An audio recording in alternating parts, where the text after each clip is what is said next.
जय हिंद प्यारे बच्चों। तो आज हम लोग क्लास 10 की केमिस्ट्री का पहला चैप्टर जिसका नाम है रासायनिक अभिक्रियाएं एवं समीकरण, उसकी रिवीजन क्लास स्टार्ट करेंगे। मतलब वहां से पहले चैप्टर शुरू करेंगे और सभी चैप्टर को हम लोग कंप्लीट करेंगे, ठीक है, ताकि पेपर से पहले हम पूरी साइंस अपनी रिवाइज कर लें। तो पहला चैप्टर है जिसका नाम रासायनिक अभिक्रिया एवं समीकरण। इसमें हर एक छोटे से टॉपिक से लेकर के हर एक बड़ा टॉपिक जो पेपर के लिए इंपॉर्टेंट है उसको हम कवर करेंगे। तो रासायनिक अभिक्रिया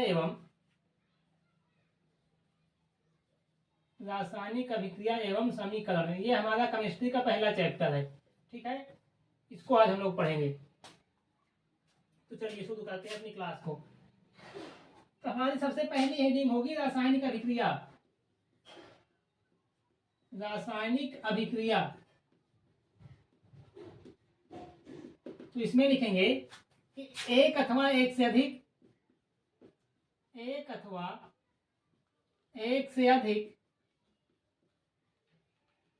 अधिक पदार्थों के मध्य रासायनिक परिवर्तन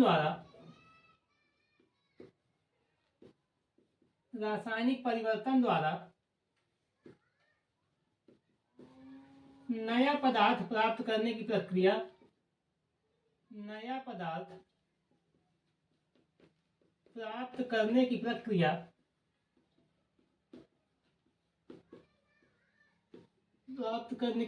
रासायनिक अभिक्रिया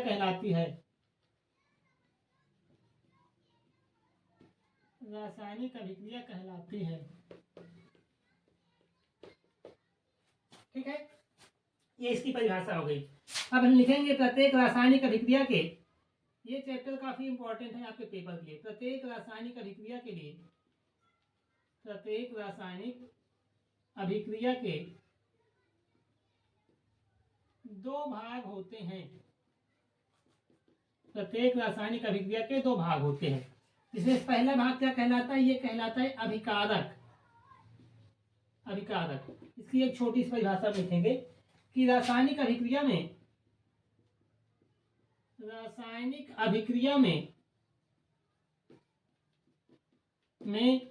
प्रयुक्त होने वाले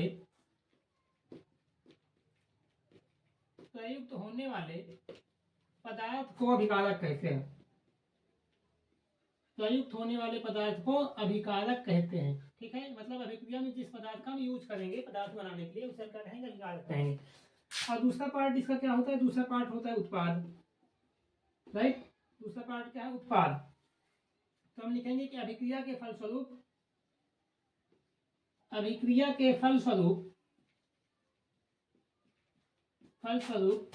प्राप्त नए पदार्थ को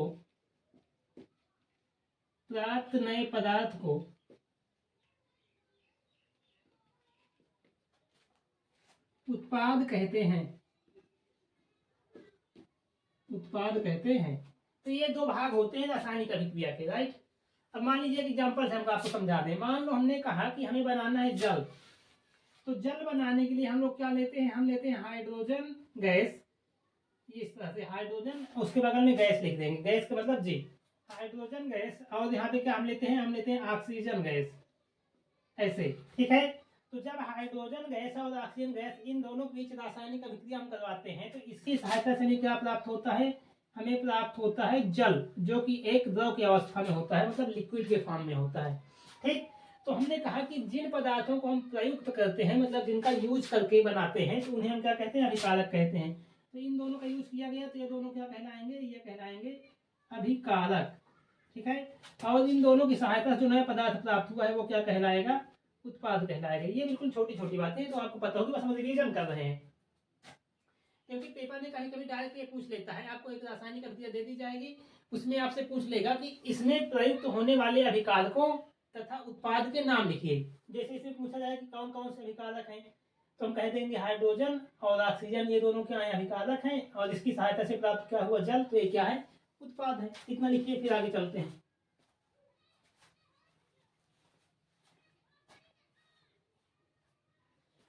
चलिए, ठीक है, बहुत बढ़िया।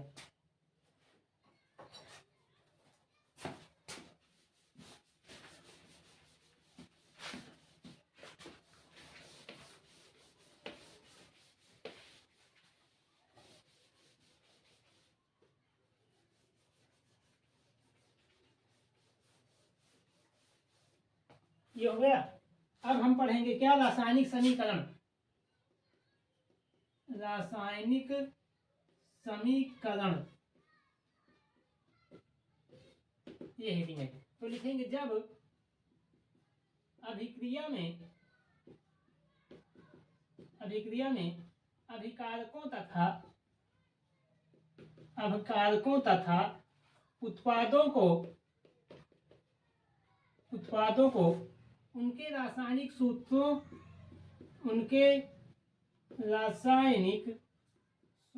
अथवा प्रतीकों के द्वारा दर्शाया जाता है तो उसे रासायनिक समीकरण कहते हैं।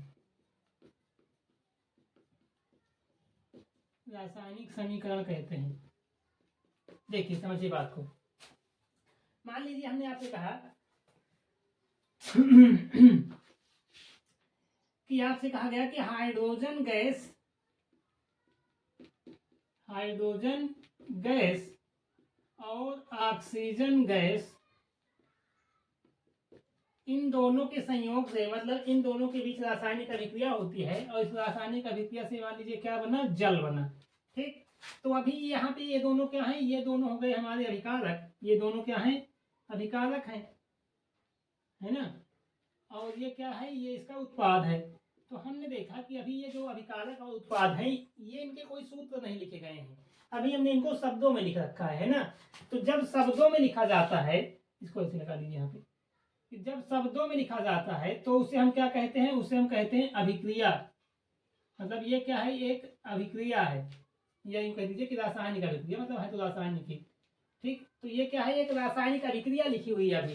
अब हम क्या करें कि यदि यही अभिकारक और उत्पाद को इनके सूत्रों में लिख दें, जैसे हाइड्रोजन, तो अगर हम यहाँ पे लिख दें H2 यानी हाइड्रोजन गैस, और यहाँ पे प्लस लिख दें O2 यानी ऑक्सीजन गैस। अब ये दोनों क्या है, इनको शब्दों में न लिख करके हमने इनके रासायनिक सूत्रों के द्वारा लिख दिया। तो जब सूत्रों के द्वारा लिख दिया जाता है तो उसे हम क्या कहते हैं, उसे हम कहते हैं फिर वो रासायनिक समीकरण बन जाता है। ठीक है, ये क्या है, एक समीकरण है। तो इन दोनों में क्या फर्क दिख रहा है आपको, जब शब्दों में लिखा जाए तो अभिक्रिया, और जब सूत्रों के द्वारा लिखा जाए तो समीकरण। ठीक, समीकरण। तो कभी कभी प्रश्न ये भी पूछ सकता है आपसे कि रासायनिक अभिक्रिया और रासायनिक समीकरण में क्या अंतर है, अंतर लिख दीजिए। तो अंतर हम कैसे लिखेंगे कि जब अभिकारकों तथा उत्पादों को शब्दों में लिखा जाता है तो वह रासायनिक अभिक्रिया कहलाती है, जब उन्हें उनके सूत्रों के द्वारा लिखा जाता है तो वो रासायनिक समीकरण कहलाता है। राइट, इतनी बात समझ गए। चलिए, बहुत बढ़िया। अब हम ये आगे पढ़ेंगे रासायनिक अभिक्रिया को संतुलित कर, रासायनिक समीकरण को संतुलित करना। अगली हेडिंग है, कितना लिखिए,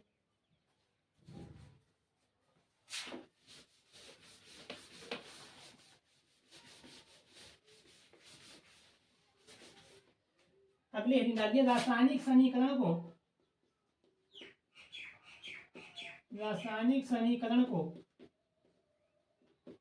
संतुलित करना। आपसे प्रश्न पूछा जाता है, कई बार ये प्रश्न पेपर में पूछा गया है कि संतुलित रासायनिक समीकरण क्या है। ठीक, तो यही हम लिखेंगे यहाँ पे। तो लिखेंगे कि समीकरण के दोनों पक्षों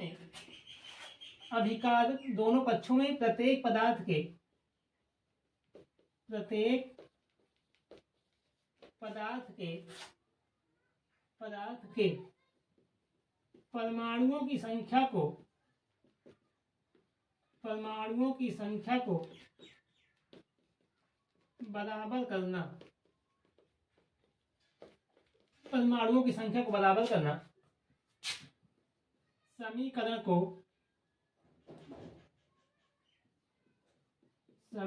को संतुलित करना कहलाता है।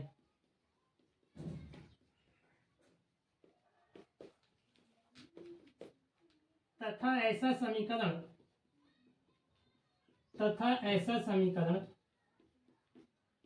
संतुलित रासायनिक समीकरण कहलाता है।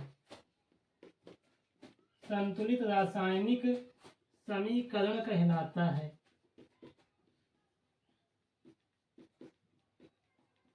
ठीक, इतनी बात समझ गए। मतलब कोई रासायनिक समीकरण है, उसके दोनों पक्ष होंगे, मतलब एक अभिकारक वाला पक्ष और एक उत्पाद वाला पक्ष। हम आपको एग्जाम्पल समझा रहे हैं। मान लीजिए हमने कहा, यही वाला लिख लेते हैं, अभी इसमें साथ जाता एग्जाम्पल कोई भी लिख लो। मान लो हम इसे समझा देते हैं कि हाइड्रोजन है और ये क्या है, ऑक्सीजन है। इन दोनों की सहायता से क्या बना, जल, है ना। तो इसका ये हो गया अभिकारक वाला पक्ष, और ये क्या हो गया, उत्पाद वाला पक्ष, है ना, ये उत्पाद बना। तो हम देख रहे हैं कि अभिकारक और उत्पाद दो पक्ष हैं। इसके दोनों पक्ष में प्रत्येक पदार्थ के परमाणुओं की संख्या बराबर होनी चाहिए। कैसे चेक करें, यहाँ पे हमने देखा हाइड्रोजन इधर कितने हैं, यहाँ पे 2 लिखा है, मतलब 2 हाइड्रोजन। यहाँ हाइड्रोजन कितने हैं, 2। तो हाइड्रोजन तो अभी दोनों पक्ष में बराबर हैं। अब एक बार ऑक्सीजन को चेक करते हैं। इधर ऑक्सीजन कितने हैं, 2 हैं, लेकिन इधर कितने हैं, 1 ही है। तो ऑक्सीजन बराबर नहीं है। तो बराबर नहीं है तो हमें क्या करना है, इसी को बराबर करना है। ठीक है, मतलब बराबर करना है। तो बराबर करना ही क्या कहलाता है, संतुलित करना कहलाता है। और एक ऐसा समीकरण जिसके दोनों पक्ष में प्रत्येक पदार्थ के परमाणुओं की संख्या बराबर होगी, उसे हम कहेंगे कि वो समीकरण कैसा है, संतुलित रासायनिक समीकरण है। तो देखिए, अगर इसको हम देखें तो क्या इसमें अभी बराबर है क्या, दोनों पक्ष के परमाणुओं की संख्या, नहीं बराबर। तो जब तक बराबर नहीं होती तब तक उसे हम एक नाम देते हैं ढांचा समीकरण। तो ये कहलाता है ढांचा समीकरण। ठीक है, जिसमें परमाणुओं की संख्या बराबर नहीं होती है। ठीक, तो ये क्या कहलाएगा, ढांचा समीकरण कहलाएगा। अब हम क्या करें कि इसमें परमाणुओं की संख्या को बराबर करते हैं। इसको एक बार और नीचे लिख लीजिए। जैसे यहाँ पे रहा हाइड्रोजन और यहाँ पे रहा ऑक्सीजन। अब हम दोनों को बराबर करेंगे। ठीक है, तो बराबर कैसे करना है, अभी हम देख रहे हैं कि हाइड्रोजन दोनों और 2-2 हैं। हाइड्रोजन अभी तक बराबर है। अब ऑक्सीजन को चेक करिए, इधर ऑक्सीजन कितने हैं, 2, इधर कितना है, 1 है। तो अगर इधर 2 है तो इधर भी 2 होना चाहिए। तो 2 करने के लिए हम क्या करेंगे, यहाँ पे 2 से गुणा। अब ये 2 जो है ये इसमें भी गुणा होगा और ये वाला 2 इसमें भी गुणा होगा। ठीक, तो ऑक्सीजन कितने हो गए, 2 हो गए। चलिए, ऑक्सीजन तो हो गया बराबर, लेकिन हम देख रहे हैं कि जैसे ही इधर ऑक्सीजन 2 हुआ, अब ये वाला 2 जो है इस 2 में गुणा होगा, तो 2 दूनी 4, यानी हाइड्रोजन की संख्या बढ़ के इधर कितनी हो गई, 4 हो गई। अब इधर अगर 4 हाइड्रोजन हो गए तो इधर भी तो फिर 4 होने चाहिए, तभी तो बराबर होगा। अभी कितने हैं, 2। अब इसको करना पड़ेगा 4, तो इसमें कर देंगे यहाँ पे 2 से गुणा। ठीक, तो ये हो गया इस प्रकार से संतुलित। अब ये जो लिखा हुआ है ये कैसा है, ये है संतुलित रासायनिक समीकरण। ये संतुलित रासायनिक समीकरण है, मतलब संतुलित समीकरण। ठीक है, तो ये वाला संतुलित है, वो वाला कैसा था, ढांचा था। तो समझ गए होंगे आप इस बात को। जब भी हम कोई रासायनिक समीकरण लिखेंगे तो उसे बिना संतुलित के नहीं छोड़ेंगे। ठीक है, संतुलित करके ही उसे लिखना है। चलिए हम एक और लिखते हैं संतुलित करने के लिए। मान लीजिए आपसे कहा गया कि मैग्नीशियम धातु, ये मैग्नीशियम ये क्या है, एक धातु है। ठीक, ये इसको नीचे लिखिए, ऐसे इसका नाम मैग्नीशियम धातु। ये किस अवस्था में है, ठोस अवस्था में। जब ठोस अवस्था में होती है तो ऐसे लिखा जाता है। और यहाँ पे इसकी अभिक्रिया जब हम ऑक्सीजन से करवाते हैं, मतलब ऑक्सीजन की उपस्थिति में इसको जलाया जाता है, तो ये बनाती है एक सफेद रंग का पाउडर जिसे हम कहते हैं मैग्नीशियम ऑक्साइड। ठीक, ये क्या है, ये है मैग्नीशियम ऑक्साइड।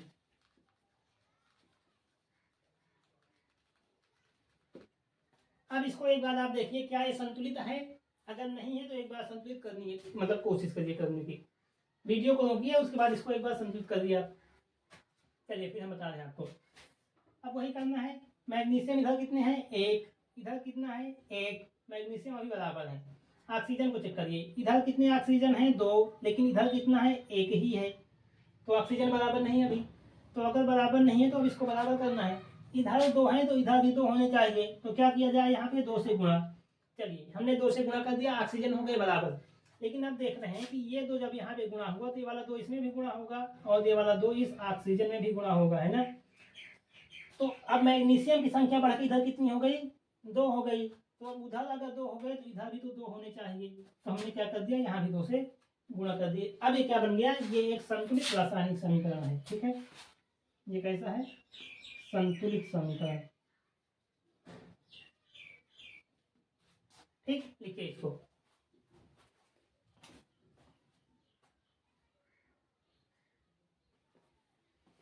चलिए लिख गया। तो अगर आप पेपर मान लीजिए आता है कि संतुलित रासायनिक समीकरण किसे कहते हैं, तो हम लिखेंगे कि जिस रासायनिक समीकरण के प्रत्येक एक मिनट जिस रासायनिक समीकरण के दोनों पक्षों में प्रत्येक पदार्थ के परमाणुओं की संख्या बराबर होती है उसे हम क्या कहेंगे, संतुलित रासायनिक समीकरण कहेंगे। अब यहीं से एक प्रश्न और पूछा जाता है कि रासायनिक समीकरण को संतुलित करना आवश्यक क्यों होता है, मतलब हम ऐसा क्यों करते हैं कि उसको संतुलित करके लिखते हैं, अगर संतुलित ना करें तो गलत क्यों माना जाता है। ठीक, तो लिखेंगे अब हेडिंग अपनी, रासायनिक समीकरण को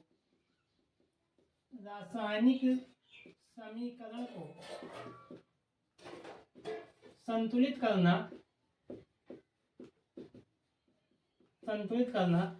आवश्यक होता है। क्यों? ठीक है, ये प्रश्न पूछा जाता है, कई बार पूछा गया है पेपर में, उम्मीद है कि इस बार भी आएगा। तो हम लिखेंगे क्योंकि प्रत्येक रासायनिक अभिक्रिया द्रव्यमान संरक्षण के नियम का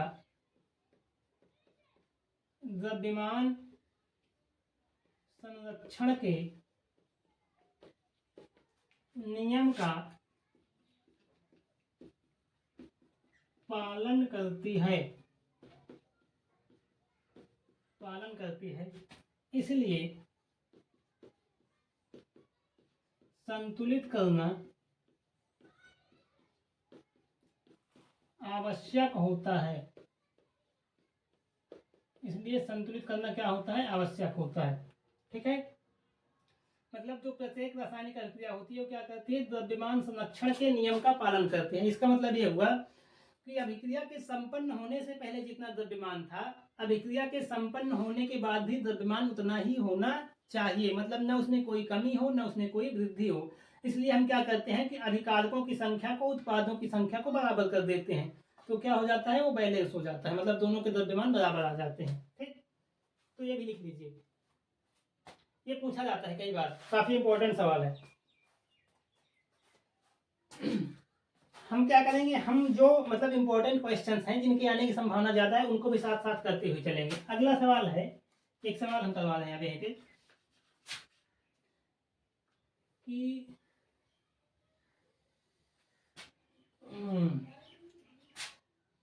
देखिए सवाल है मैग्नीशियम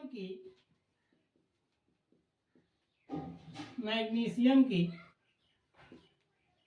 क्षण को वायु में जलाने से पहले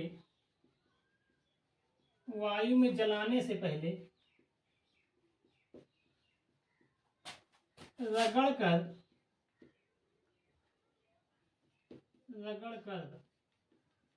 साफ क्यों किया जाता है, ये हमारा प्रश्न है। और ये प्रश्न देखना, इस बार मिलेगा पेपर में आपको, सेम टू सेम यही क्वेश्चन मिलेगा। मैग्नीशियम की क्षण को वायु में जलाने से पहले रगड़कर साफ क्यों किया जाता है। ठीक, तो इसका आंसर लिखेंगे क्योंकि मैग्नीशियम की क्षण वायुमंडल में उपस्थित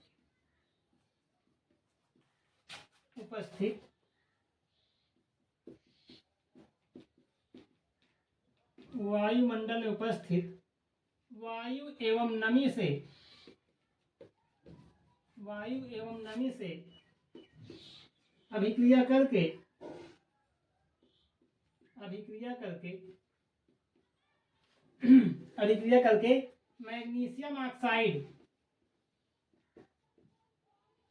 मैग्नीशियम ऑक्साइड का निर्माण कर लेती है जिसकी एक पतली परत इसके ऊपर जमा हो जाती है। इसलिए जलाने से पहले इसलिए जलाने से पहले साफ करना आवश्यक होता है।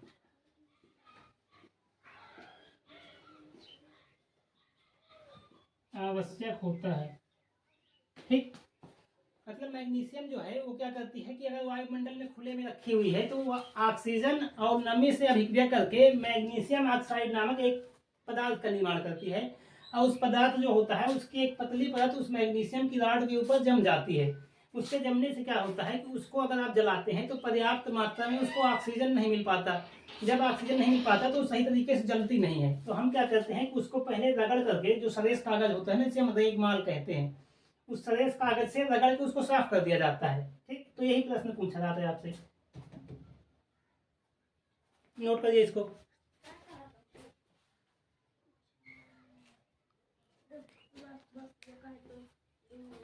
चलिए, हो गया।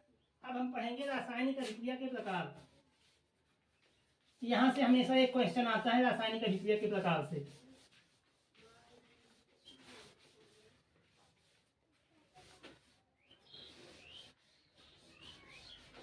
देखिए, हेडिंग डालिए रासायनिक अभिक्रिया के प्रकार। रासायनिक अभिक्रिया के प्रकार। इसमें हम लिखेंगे सबसे पहला प्रकार है संयोजन। संयोजन, या फिर इसी को हम एक नाम और देते हैं योगात्मक।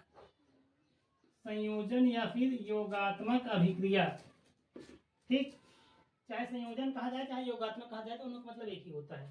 तो देखिए यहाँ शब्द क्या लिखा है, संयोजन। संयोजन का मतलब होता है जुड़ना, यानी इसमें दो चीजें जुड़ेंगी।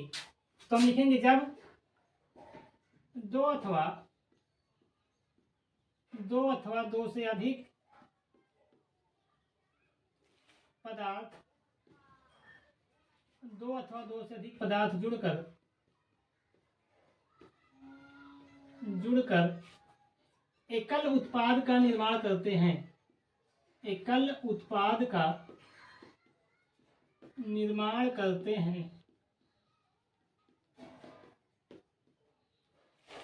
हैं तो उसे संयोजन अभिक्रिया कहते हैं।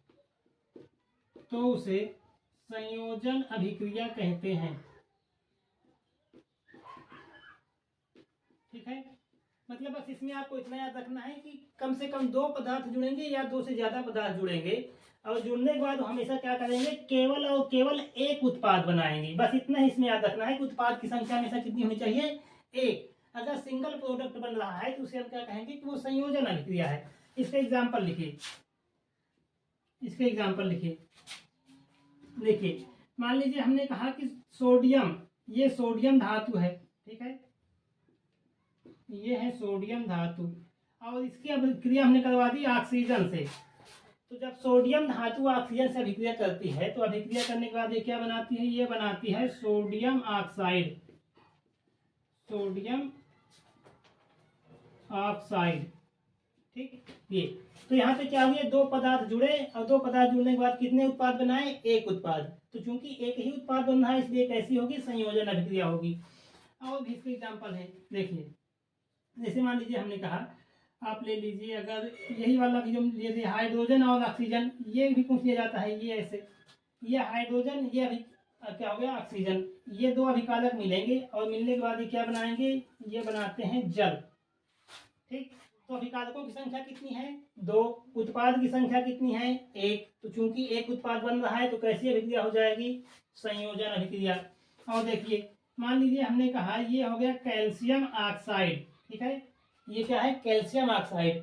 और जब कैल्शियम ऑक्साइड की अभिक्रिया हम लोग करवाते हैं किससे, जल से, तो ये क्या बना लेता है, ये बना लेता है कैल्शियम हाइड्रोक्साइड, मतलब CaOH का होल ट्वाइस। तो दो अभिकारक एक उत्पाद, तो कैसी अभिक्रिया हो गई, संयोजन। ये इसके एग्जाम्पल है, बहुत सारे एग्जाम्पल हो सकते हैं, इतना नोट करिए।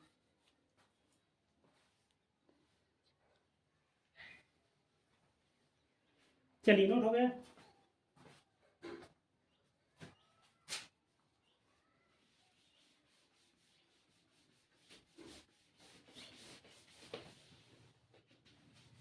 तो ये पहला प्रकार था। दूसरा प्रकार हमारा होगा वियोजन दूसरा प्रकार है, वियोजन, या फिर इसी को हम एक नाम और देते हैं अपघटन। ठीक, वियोजन या फिर अपघटन अभिक्रिया, अपघटन अभिक्रिया। तो देखिए इसमें क्या है, यहाँ क्या लिखा हुआ है, वियोजन। वियोजन का मतलब होता है टूटना। तो यहाँ पे क्या होगा कि कोई एक पदार्थ होगा और दो अथवा दो से अधिक पदार्थों में टूट जाएगा। तो ये उसका बिल्कुल उल्टा है पहले वाले का। तो हम लिखेंगे कि जब एकल अभिकारक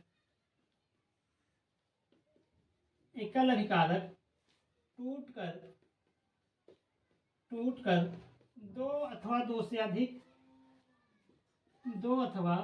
दो से अधिक उत्पाद का निर्माण करता है तो उसे वियोजन अभिक्रिया कहते हैं।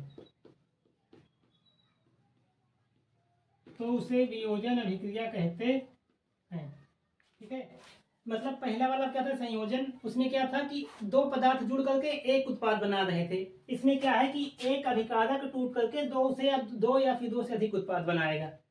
बस इतना ही फर्क है। अब इसका एग्जांपल देखिए,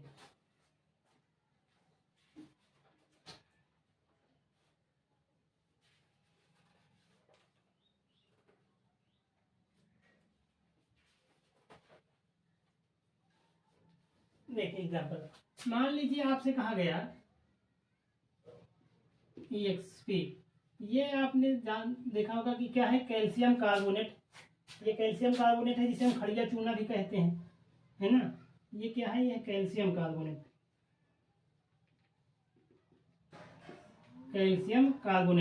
जब इसको हम लोग गर्म करते हैं, ये है गर्म करने का निशान। ठीक, तो जब इसको गर्म किया जाता है या फिर इसी को आप कह दीजिए कि ऊष्मा दी जाती है, तो जब इसको ऊष्मा देते हैं तो ऊष्मा के मिलने पे क्या होता है कि ये टूट जाता है। और ये कैसे टूटता है, ये टूटता है कैल्शियम ऑक्साइड मतलब CaO में, और ये टूटता है कार्बन डाइऑक्साइड में। तो एकल अभिकारक था, यहाँ पे क्या लिखा है, यही बात केवल ध्यान रखनी है कि एकल अभिकारक होगा वो टूटेगा दो अथवा दो से अधिक उत्पाद में। तो ये था सिंगल अभिकारक, ये टूट करके दो उत्पाद का निर्माण कर रहा है। तो ये कौन सी अभिक्रिया हो जाएगी, वियोजन अभिक्रिया, या फिर हम क्या कहेंगे, अपघटन अभिक्रिया। बहुत सारे इसके एग्जाम्पल हो सकते हैं। इसी प्रकार मान लीजिए हमने कहा कि FeSO4, इसका नाम क्या है, फेरस सल्फेट। ये जब फेरस सल्फेट ये टूटता है तो टूटने के बाद ये बनाता है क्या, Fe2O3, और ये बनाता है सल्फर डाइऑक्साइड, और इसके साथ साथ बनाता है सल्फर ट्राइऑक्साइड। ठीक, ये है फेरिक ऑक्साइड, नाम इसके दे रहे हैं हम, नाम जरूर याद होना चाहिए। ये है फेरस सल्फेट, ये है फेरिक ऑक्साइड,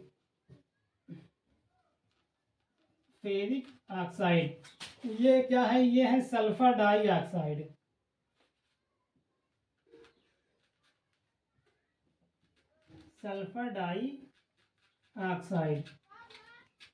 और ये क्या है, ये है सल्फर ट्राइऑक्साइड।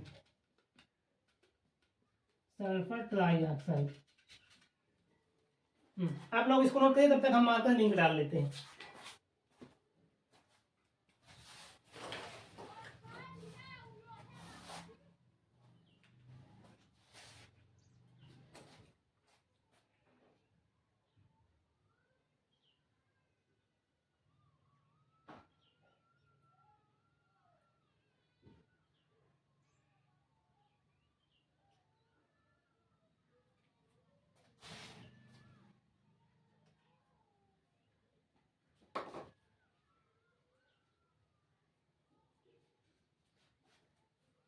चलिए लिख गए।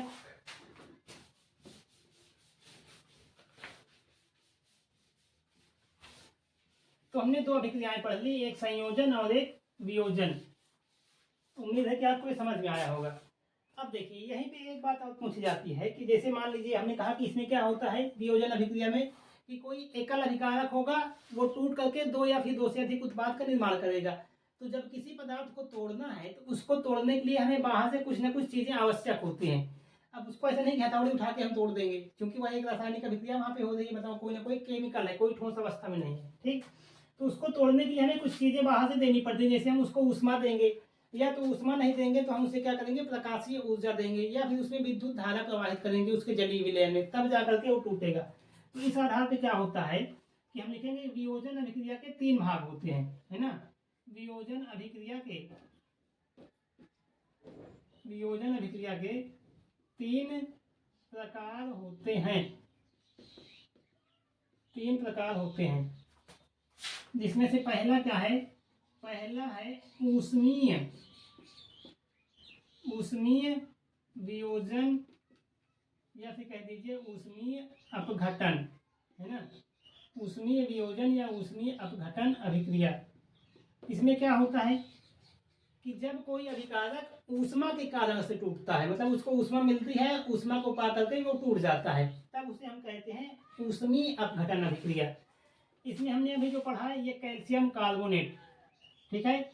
अभी देखिए ना कि यहाँ पे क्या है, इसको ऊष्मा दी जाती है, तो ऊष्मा की वजह से ये टूटता है। तो जब ऊष्मा की वजह से टूटेगा तो ये क्या कहलाएगा, ये कहलाएगा ऊष्मीय अपघटन अभिक्रिया। अब हमें लिखा क्यों रहे हैं, क्योंकि पेपर में जब एग्जामिनर पूछता है तो कभी कभी वो ऐसा नहीं पूछता कि आप वियोजन अभिक्रिया के उदाहरण लिखिए, वो आपसे ऐसा पूछ लेता है कि आप ऊष्मीय वियोजन अभिक्रिया के उदाहरण बताइए, ठीक। मतलब डायरेक्ट यहाँ से नाम दे करके कि ऊष्मीय वियोजन का आप बताइए, समझ गए बात को। तो ये ऊष्मीय वियोजन का है। इसी प्रकार अभी हमने एक और लिखा था FeSO4, ये वाला भी क्या है, ये भी ऊष्मीय वियोजन अभिक्रिया का ही उदाहरण है। Fe2O3 plus SO2 plus SO3, ठीक। इसी प्रकार से ये सब क्या है, ये ऊष्मीय वियोजन। और भी इसके एग्जाम्पल हो सकते हैं, जैसे आपने एक नाम सुना होगा लेड नाइट्रेट,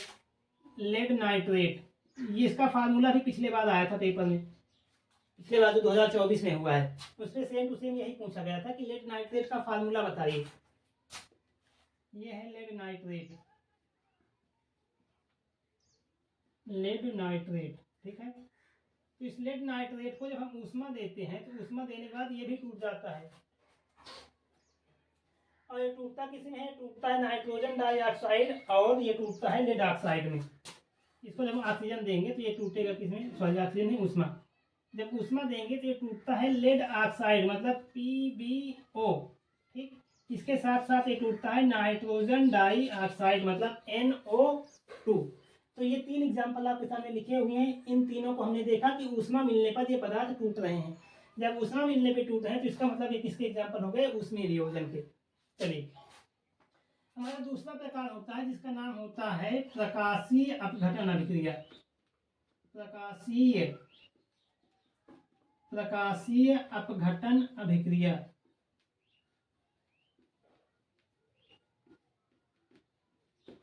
ये टॉपिक बहुत ही इंपॉर्टेंट है आपके एग्जाम के लिए, यहाँ से प्रश्न हमेशा हर बार आता है, इसलिए इनको अच्छे से पढ़ना है। चलिए अब इसके एग्जाम्पल हम देखते हैं, प्रकाशीय अपघटन अभिक्रिया के एग्जाम्पल।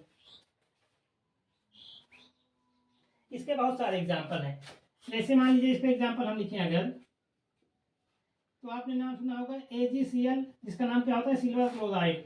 इस सिल्वर क्लोराइड को जब सूर्य के प्रकाश की उपस्थिति में रखा जाता है, मतलब सूर्य के प्रकाश में अगर इसको रख दिया जाए, ये लिखा हुआ है HV है, HNU इसी को बोलते हैं, इसका मतलब होता है सूर्य का प्रकाश, ठीक है। ये सूर्य का प्रकाश है। तो जब सिल्वर क्लोराइड को सूर्य के प्रकाश में रख दिया जाता है तो ये टूट जाता है किसमें, ये टूट जाता है सिल्वर में, प्लस ये टूट जाता है क्लोरीन में, इस तरह से, ठीक। तो ये क्या हो गया, ये चूंकि प्रकाश की उपस्थिति में हो रहा है तो इसका नाम क्या हो जाएगा, प्रकाशीय अपघटन।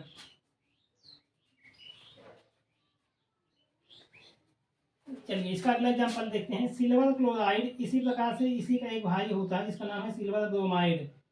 इसको भी जब सूर्य का प्रकाश देते हैं तो ये भी टूट जाता है किसमें, टूटता है सिल्वर में, और टूट जाता है ब्रोमीन में, है ना।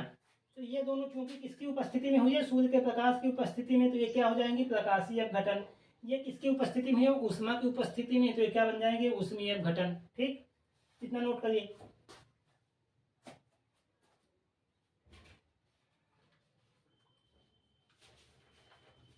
नोट हो गया, चलिए।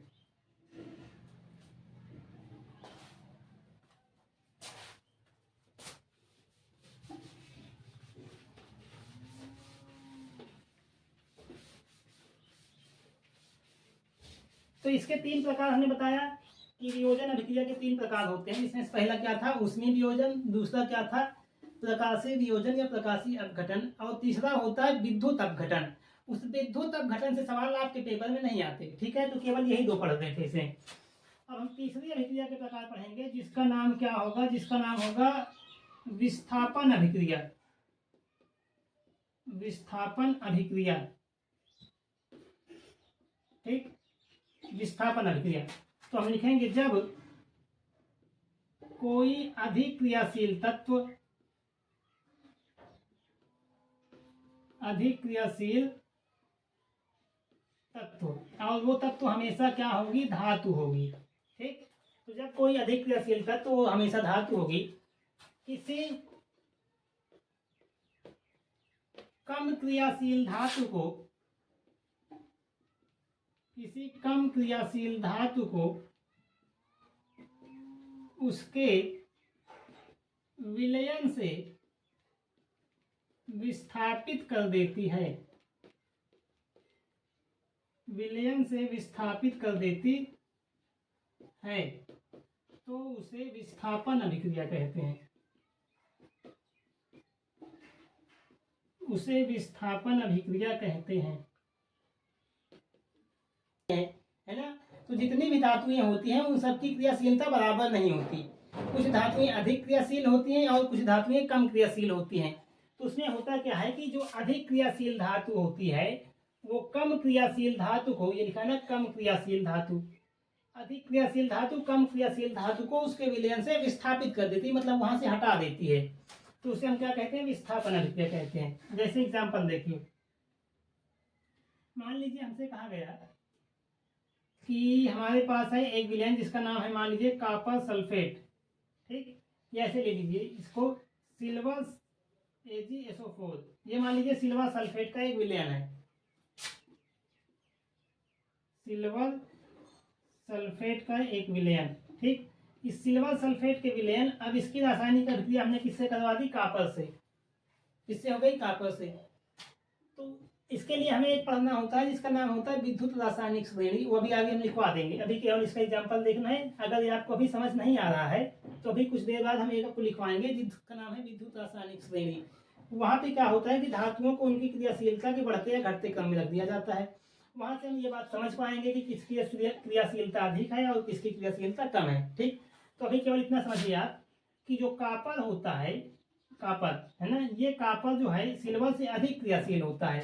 तो अधिक क्रियाशील होने के कारण क्या करता है कि इस कॉपर ने इस सिल्वर को यहाँ से हटा दिया और हटाने के बाद खुद यहाँ पर जुड़ जाता है। तो इस तरह से बन जाता है क्या, कॉपर सल्फेट, और सिल्वर इससे हो जाती है मुक्त, मतलब चांदी बाहर निकल जाती है, ठीक है। तो हमने देखा कि कॉपर अधिक क्रियाशील है, सिल्वर कम क्रियाशील है। तो अधिक क्रियाशील तत्व ने कम क्रियाशील तत्व को उसके विलयन से विस्थापित कर दिया और क्या बनाया, कॉपर सल्फेट और सिल्वर मुक्त हो गई ठोस अवस्था में। तो ये किसका एग्जाम्पल हो गया, विस्थापन अभिक्रिया का, ठीक। इसके और भी बहुत सारे एग्जाम्पल हो सकते हैं। जैसे मान लीजिए हमने कहा Fe मतलब लोहा, और ये जो है कॉपर सल्फेट का विलयन इस बार है, अभी क्या था सिल्वर सल्फेट, ये क्या है कॉपर सल्फेट। तो जो आयरन होता है वो कॉपर से अधिक क्रियाशील है, अधिक क्रियाशील होने के कारण ये कॉपर को यहाँ से हटाएगा और बना देगा FeSO4, और कॉपर क्या हो जाएगी, मुक्त हो जाएगी, ठीक।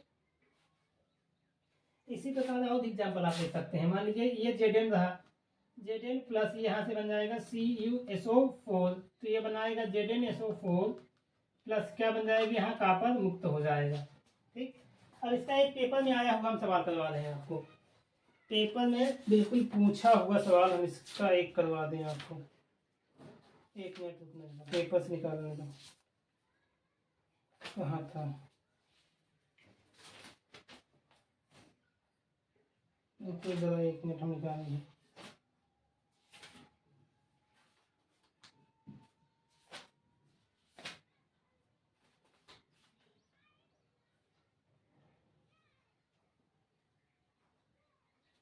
हाँ, सवाल ये था, सवाल है कि Fe2O3 प्लस इसकी अभिक्रिया हम करवाते हैं एल्यूमिनियम से। ये सवाल पेपर में आया हुआ है, ये है फेरिक ऑक्साइड, ये है एल्यूमिनियम। तो हम देखते हैं कि जो एल्यूमिनियम है वो आयरन से अधिक क्रियाशील है। अधिक क्रियाशील होने के कारण ये क्या करेगा कि आयरन को यहाँ से हटा देगा और खुद ऐसे जुड़ जाएगा। तो ये जुड़ करके बनाएगा एल्यूमिनियम ऑक्साइड Al2O3 और आयरन यहाँ से मुक्त हो जाता है। तो ये सवाल पूछा गया था दे करके पेपर में कि ये किस रासायनिक अभिक्रिया का उदाहरण है। तो ये किसका उदाहरण है? विस्थापन अभिक्रिया का। ठीक, तो इनको आप नोट करिए इस एग्जाम्पल में।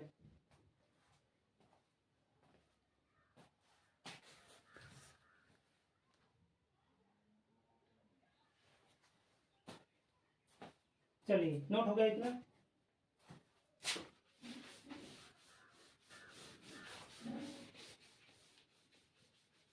तो हमने कौन सी पढ़ लिया? विस्थापन। 3 अभिक्रियाएं हमने पढ़ ली। अब हमको पढ़ना है अगली अभिक्रिया जिसका नाम है क्या? द्विविस्थापन अभिक्रिया। ये कौन से नंबर की होगी? चौथे नंबर की। द्विविस्थापन अभिक्रिया। द्विविस्थापन अभिक्रिया तो ये बिल्कुल आसान है। इसमें हम कहेंगे कि जब अभिकारकों के मध्य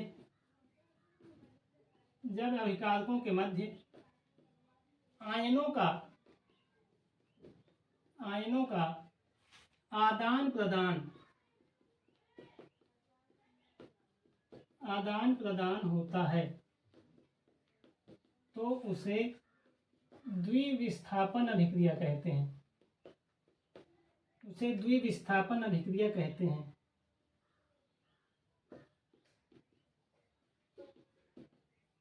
ठीक, बस इतनी सी इसकी परिभाषा है कि जब अभिकारकों के मध्य आयनों का आदान प्रदान। इसको अभी समझते हैं एग्जाम्पल से कैसे। देखिए, जैसे मान लीजिए हमने कहा कि हमारे पास HCl क्या है? एक अम्ल। ये आपने इसके बाद वाला जो चैप्टर है जिसका नाम है अम्ल तथा क्षार, है ना, वहां पे एक आपने अभिक्रिया पढ़ी होगी जिसका नाम है उदासीनीकरण अभिक्रिया। तो उसी के एग्जाम्पल ये लिखा हुआ है आपके सामने। ये मान लीजिए क्या है? HCl। ये क्या है? हाइड्रोक्लोरिक अम्ल। ठीक, तो ये जब हाइड्रोक्लोरिक अम्ल किसी क्षार से अभिक्रिया करता है, मान लीजिए इस क्षार का नाम क्या है? Sodium hydroxide. ठीक, ये है सोडियम हाइड्रोक्साइड, है ना। जब इन दोनों के बीच रासायनिक अभिक्रिया, ये रहा एक अम्ल, ये रहा एक क्षार। जब कोई अम्ल किसी क्षार से रासायनिक अभिक्रिया करता है तो हमेशा क्या बनाता है? वो बनाता है एक लवण। तो यहाँ पे एक लवण बनेगा जिसका नाम है NaCl और इसके साथ साथ यहाँ क्या बनेगा? जल। ये है सोडियम क्लोराइड, है ना, सोडियम क्लोराइड। और ये तो जल है तो सबको पता है। तो देखिए ये बना कैसे? हम ये बना के दिखा रहे हैं। होता क्या है वास्तव में यहाँ पे? ये जो HCl है ये टूटता है ऐसे। इसको हम नीचे करके दिखा रहे हैं। HCl इस प्रकार से टूटता है। ये टूटता है H+ में और ये टूट जाता है Cl- में। ऐसे ये टूट गया। इसी प्रकार ये जो NaOH है ये टूट जाता है Na+ में और ये टूट जाता है +OH- में। ऐसे टूट गया। अब टूटने के बाद होता क्या है कि जो इसका धन आयन है वो इस वाले के ऋण आयन के साथ मिलता है। ठीक, और इसका जो ऋण आयन है वो इस वाले के धन आयन के साथ मिलता है। मतलब विपरीत आयन आपस में मिलते हैं। इसका धन उस वाले के ऋण के साथ, इसका ऋण इसके धन के साथ। तो यहाँ पे देखिए क्या हो रहा है? आयनों का आदान प्रदान ही तो रहा है कि इसने इसका जो धन आयन है इसके ऋण आयन के साथ मिल गया, इसका ऋण आयन इसके धन आयन के साथ मिल गया, है ना। तो यहाँ पे क्या हुआ? आयनों का आदान प्रदान। और जब आदान प्रदान होता है तो ये क्या बन जाता है? यहाँ पे द्विविस्थापन अभिक्रिया का उदाहरण। तो इस तरह से बन जाता है। अब इसको अगर तोड़ेंगे तो ऐसे टूट जाएगा Na+ में और +Cl- में और टूट जाएगा H+ +OH- में, है ना। इस तरह से ये आयनिक रूप इसका है। ये इसका आयनिक रूप लिखा हुआ है। तो आपको ये मतलब पेपर में ऐसे नहीं लिखना, ये तो केवल समझने के लिए था। जब पेपर में लिखना होगा तो ऐसे लिखेंगे। बहुत सारे इसके एग्जाम्पल हो सकते हैं। और ले लीजिए, मान लीजिए कोई, मान लीजिए हमने कहा क्या ले लिया जाए? चलो हमने कहा कि हम एक दूसरा अम्ल लेते हैं CH3COOH, है ना। इसका नाम क्या है? एसिटिक अम्ल। इस एसिटिक अम्ल की अभिक्रिया मान लीजिए हमने करवा दिया पोटेशियम हाइड्रोक्साइड जो कि एक क्षार है। तो इन दोनों की जब अभिक्रिया होगी तो फिर से इसको तोड़ के दिखा दें आपको एक बार। ये टूटेगा ऐसे CH3COO- में और ये टूट जाता है H+ में, है ना। और इस प्रकार से ये टूटेगा K+ में और +OH- में। तो इस वाले का माइनस इस वाले के प्लस के साथ और इस वाले का प्लस इस वाले के माइनस के साथ। तो ये क्या बना देगा? ये बनाएगा, देखो यहाँ से CH3 C मिलेगा, इधर से क्या मिलेगा K, ये बन जाएगा CH3 COO। इसका नाम क्या है, कोई बताए नाम। और यहाँ पे क्या बनेगा, जल। इसका नाम है पोटेशियम एसीटेट, पोटेशियम एसीटेट। ठीक, तो ये दोनों किसके एग्जाम्पल हो गए, द्विविस्थापन। नोट करिए इसको, फिर अगला चलते हैं।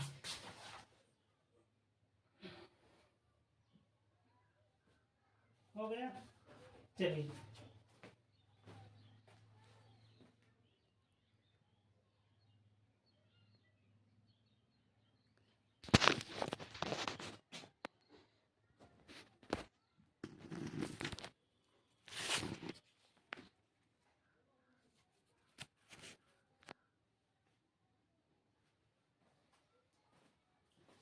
तो ये रही कई प्रकार की रासायनिक अभिक्रियाएं, है ना। अब यहाँ पे ये खत्म हुई, अभी हमें 2-3 अभिक्रियाएं और पढ़नी है। मतलब ये तो मेन प्रकार थे, अभी इसी प्रकार के अंदर कुछ अभिक्रियाएं होती हैं। हमने जो प्रकार पढ़े हैं ना, इन्हीं प्रकार में कुछ अभिक्रियाएं अंदर इसी के अंदर छिपी होती हैं। तो उन्हीं अभिक्रियाओं को हमें पढ़ना है, जिसमें से आपने नाम तो सुना ही होगा। एक होती है ऊष्माक्षेपी अभिक्रिया, एक होती है ऊष्माशोषी अभिक्रिया, है ना, वही पढ़ने हैं। तो अगली हेडिंग लिखिए, ऊष्माक्षेपी अभिक्रिया। ऊष्माक्षेपी अभिक्रिया, इसको अंग्रेजी में हम लोग बोलते हैं एक्सोथर्मिक, एक्सोथर्मिक रिएक्शन। अब अंग्रेजी क्यों लिखी है समझा रहे हैं। यहाँ पे लिखा है ना एक्सो, एक्सो का मतलब होता है बाहर निकलना। ठीक, एक्सो का मतलब क्या है, बाहर निकलना। बस इतना ही याद रखना है, इसकी परिभाषा अपने आप याद हो जाएगी। एक्सो का मतलब बाहर निकलना, और थर्मी जो बना है, ये थर्मिक, ये थर्मल से बना है। थर्मल का मतलब हीट होता है। तो मतलब हम परिभाषा क्या लिखेंगे कि जब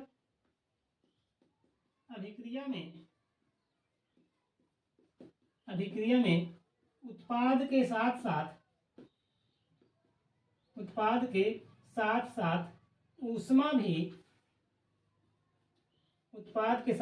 ऊष्मा भी मुक्त होती है,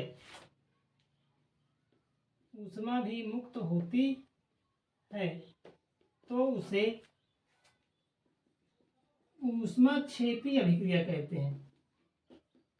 ऊष्माक्षेपी अभिक्रिया कहते हैं।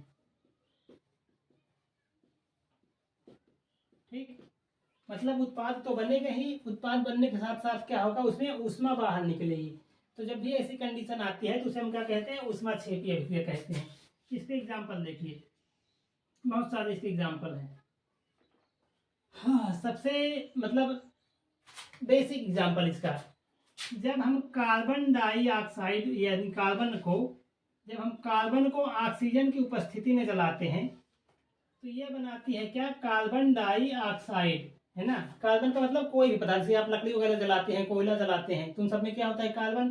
तो ये कार्बन, इसको हमने ऑक्सीजन की उपस्थिति में क्या किया, जलाया। तो जब जलाते हैं तो यहाँ पे क्या मिलती है, कार्बन डाइऑक्साइड। और कार्बन डाइऑक्साइड तो धुआं के रूप में निकल जाता है, और यहाँ से क्या निकलती है, ऊष्मा, गर्मी, है ना। तो यहाँ पे बना क्या, उत्पाद के साथ क्या निकली, ऊष्मा। इसी प्रकार जब हम लोग गैस सिलेंडर जलाते हैं, जिसके अंदर क्या होती है, मेथेन और प्रोपेन, है ना। तो ये मेथेन, और इसको जब हम जलाते हैं तो क्या बनता है, यहाँ पे बन जाता है कार्बन डाइऑक्साइड, प्लस यहाँ पे निकलती है जल वाष्प, और यहाँ पे क्या निकलती है, ऊष्मा एवं प्रकाश।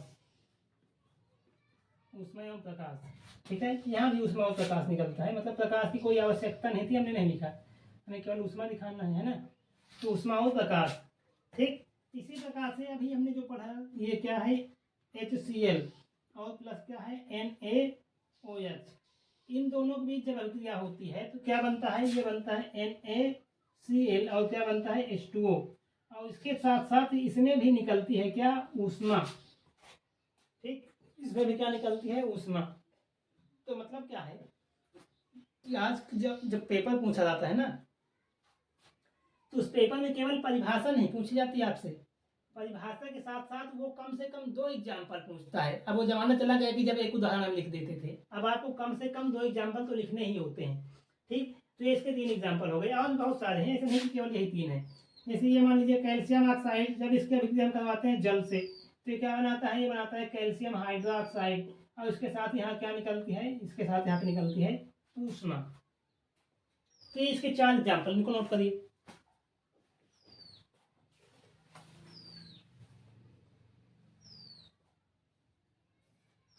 ठीक, चलिए अब हम दूसरी अभिक्रिया पढ़ेंगे जिसका नाम है ऊष्मा शोषी। ये क्या थी, ऊष्मा क्षेपी।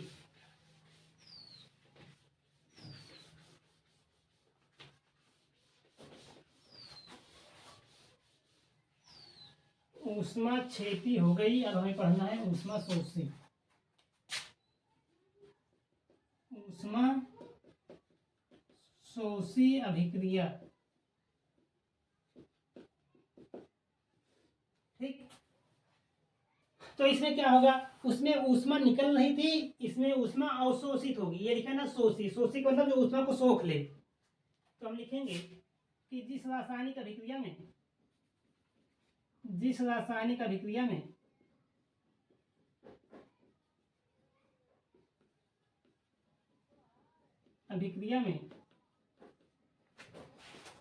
ऊष्मा की आवश्यकता होती है, मतलब उसको संपन्न कराने के लिए ऊष्मा देना पड़ता है, ऊष्मा की आवश्यकता होती है, उसे ऊष्मा शोषी अभिक्रिया कहते हैं। उसे ऊष्मा शोषी अभिक्रिया कहते हैं। ठीक, इसका एग्जाम्पल लिखिए।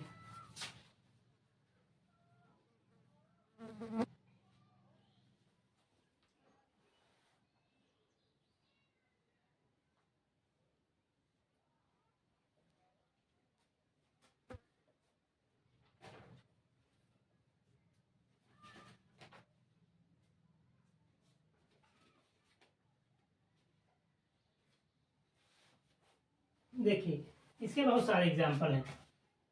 मतलब इसमें क्या होगा, बस आपको याद रखना है कि इसमें ऊष्मा हमको देनी पड़ती है बाहर से। तो जैसे अभी हम बताए थे बहुत सारे, ये जो हम लोग अभी पढ़ा वियोजन अभिक्रिया है ना, वियोजन या अपघटन अभिक्रिया, उसमें जितने एग्जाम्पल लिखे थे उनमें सब में क्या हो रहा था, यही तो हो रहा था कि ऊष्मा देनी पड़ रही थी बाहर से। जैसे कैल्शियम कार्बोनेट है, इसको हम बाहर से जब ऊष्मा देते हैं तो ये क्या होती है, ये टूट जाती है। ये किसमें टूट जाती है, कैल्शियम ऑक्साइड में, प्लस ये टूट जाती है कार्बन डाइऑक्साइड में। ठीक, अब देखो ये आपके सामने लिखा हुआ है एक एग्जाम्पल। अभी कुछ देर पहले इसी एग्जाम्पल को हमने किसमें पढ़ा था, वियोजन अभिक्रिया में, है ना। और हम किसमें पढ़ रहे हैं इसको, ऊष्मा शोषी अभिक्रिया में। तो आप अगर कंफ्यूज हो जाएंगे सर जी है किसका एग्जाम्पल, आप उसमें भी दिखाए थे इसमें भी दिखा रहे हैं, तो वास्तव में ये दोनों का ही उदाहरण है। क्योंकि इसमें एक जो अभिकारक है वो 2 भाग में टूट रहा है, जब टूट रहा है तो इसलिए एग्जाम्पल किसका हो गया, वियोजन अभिक्रिया का। और हमने क्या देखा कि इसमें ऊष्मा को, मतलब अभिक्रिया को संपन्न कराने के लिए हमें ऊष्मा बाहर से देनी पड़ रही है, और जब ऊष्मा देनी पड़ रही तो इसलिए क्या हो जाएगी, ऊष्मा शोषी। तो ये दोनों का ही एग्जाम्पल है, ये वियोजन का भी है और ये ऊष्मा शोषी का भी है। और भी एग्जाम्पल है इसके, जैसे मान लीजिए यही वाला अभी हम लोग पढ़े थे ना, लेड नाइट्रेट वाला, PbNO3 का होल ट्वाइस, तो ये भी दोनों का उदाहरण हो जाएगा। ये किसमें टूटता है लेड ऑक्साइड में, प्लस ये टूट जाता है नाइट्रोजन डाइऑक्साइड में। इसी प्रकार अभी हमने इसके नीचे और पढ़ा था FeSO4, इसमें भी ऊष्मा देते हैं तो इसमें टूटता है Fe2O3 में, प्लस ये टूटता है सल्फर डाइऑक्साइड में, प्लस ये टूटता है सल्फर डाइऑक्साइड में। ठीक है, तो ये जो तीनों एग्जाम्पल आपके सामने लिखे हुए हैं, ये तीनों की तीनों वियोजन अभिक्रिया के भी उदाहरण हैं, और ये तीनों की तीनों ऊष्मा शोषी अभिक्रिया के भी उदाहरण हैं। ठीक, ऐसा बिल्कुल कंफ्यूज नहीं होना कि सर वहां भी लिखा हुआ है यहाँ भी लिखा हुआ, तो किसका है, दोनों का है।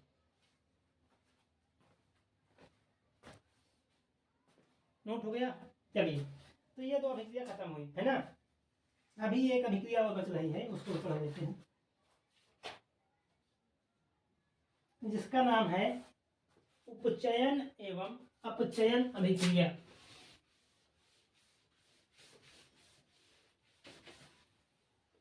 उपचयन एवं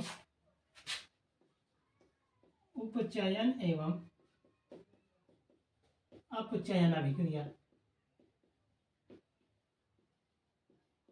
ठीक, ये 2 अभिक्रियाएं और बच रही हैं। तो पहले हम क्या पढ़ेंगे, उपचयन अभिक्रिया।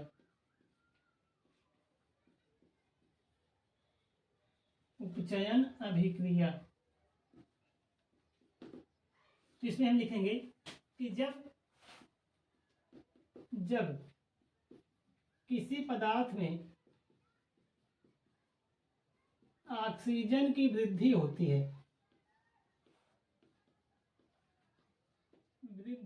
है तो उसे उपचयन अभिक्रिया कहा जाता है। उपचयन अभिक्रिया कहा जाता है। ठीक, तो उसे क्या कहते हैं? उपचयन अभिक्रिया कहते हैं। जैसे एग्जांपल, ये मान लीजिए कॉपर, इसकी अभिक्रिया हमने करवा दी किससे? ऑक्सीजन से। तो अभी कॉपर क्या है? अकेला है। जब अभिक्रिया संपन्न हुई तो उसके बाद क्या बन गया? ये बन जाता है कॉपर ऑक्साइड। अब हमने देखा कि कॉपर पहले सिंगल था, अब कॉपर के साथ क्या जुड़ गया? ऑक्सीजन। यानी कॉपर में क्या हुआ? ऑक्सीजन की वृद्धि हो गई। यही लिखा है ना कि जब किसी पदार्थ में ऑक्सीजन की वृद्धि होती है। देखो कॉपर में ऑक्सीजन की वृद्धि हो गई। तो जब किसी पदार्थ में ऑक्सीजन की वृद्धि होती है तो उस अभिक्रिया को हम क्या नाम देते हैं? उसे कहते हैं हम उपचयन अभिक्रिया। उपचयन अभिक्रिया, ठीक है। तो ये किसका एग्जाम्पल हो गया? उपचयन अभिक्रिया का। क्यों? क्योंकि इसमें ऑक्सीजन की वृद्धि हुई। अच्छा, अभी ये एक अभिक्रिया का एग्जाम्पल और दिया है। वो कौन सी अभिक्रिया हो सकती है? देखो, दो अभिकारक मिले, एक उत्पाद का निर्माण हुआ, और जब एक उत्पाद बनता है तो उसे हम क्या कहते हैं? संयोजन अभिक्रिया भी तो कहते हैं। तो ये कौन सी हो जाएगी? संयोजन अभिक्रिया। यानी ये जो एग्जाम्पल लिखा है ये उपचयन अभिक्रिया का एग्जाम्पल भी है और ये संयोजन अभिक्रिया का एग्जाम्पल भी है। ठीक, समझ गए होंगे। बस इतना याद रखना है कि जब ऑक्सीजन की वृद्धि होगी तो उपचयन होगा, और इसी का उल्टा होता है अपचयन। अपचयन अभिक्रिया, इसमें क्या होता है कि जब किसी पदार्थ में ऑक्सीजन की कमी होती है, ठीक, जब किसी पदार्थ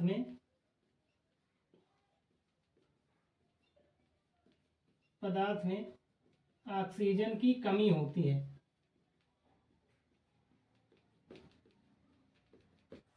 तो उसे अपचयन अभिक्रिया कहा जाता है।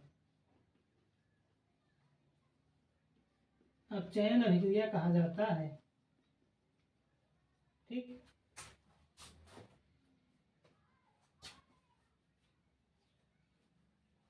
हो गया। चलिए, अब इसका एग्जांपल हमने क्या लिखा कि जब किसी पदार्थ में ऑक्सीजन की कमी होती है तो उसे हम क्या कहते हैं? अपचयन अभिक्रिया कहते हैं। जैसे मान लो हमने कहा यहाँ पे क्या लिखा हुआ है?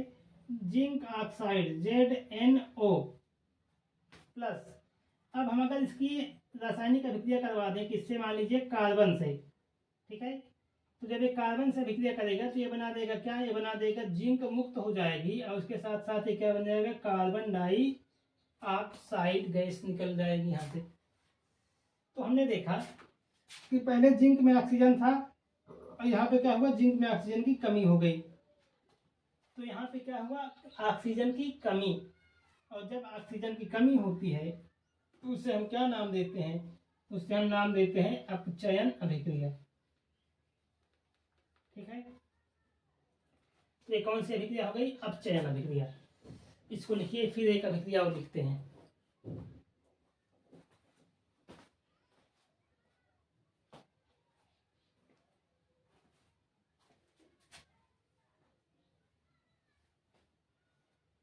चलिए, अब ये चैप्टर थोड़ा सा कुछ बच रहा है, उसको अब कल कवर कर लेंगे। कल हम इसकी सारे चैप्टर की कल प्रैक्टिस करेंगे। ठीक है, इसकी सारी थ्योरी हो गई खत्म। इसको आपको एक बार अच्छे से पढ़ लेना है। फिर कल की क्लास यानी कि जो नेक्स्ट क्लास हमारी होगी उस नेक्स्ट क्लास में हम क्या करेंगे? इस चैप्टर की प्रैक्टिस कर लेंगे। तो हमारा चैप्टर बिल्कुल हो जाएगा कंप्लीट, और जो थोड़ी बहुत चीज़ें इसमें की छूटी हुई हैं उसको अगली क्लास में कवर कर लेंगे।